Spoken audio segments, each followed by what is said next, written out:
used to wear 12 a lot, but as I went up into juniors, one of my favorite players was Pavel Datsyuk, and 12 was taken in juniors, so I took 13, and I liked how it looked, and then I got a little superstitious with it, and I just kept wearing it. When I first started out in juniors, I went straight from Culver Prep School, and I was number 17. That was kind of my number of choice, and I went to Des Moines Buccaneers.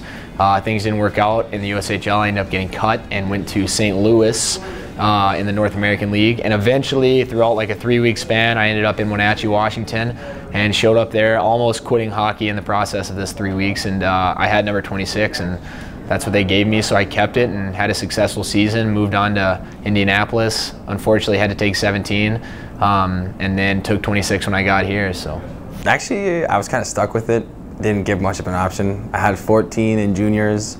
I had 15 at one point in time, and might as well figured I'd top it off with 16. My favorite player growing up was Matt Sundin. He always wore 13, so decided to just take after him. It was my dad's number, so it was something that I had as a kid growing up. I didn't have it for the longest time until I got to North Dakota, and it was between 11, 18, and 29, so it kind of made sense to go back to 18.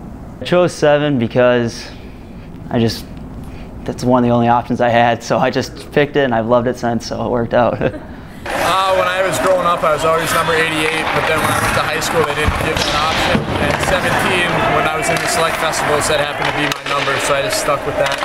It's the reason why I chose it, but once I can, I'd like to go back to 88 as soon as possible.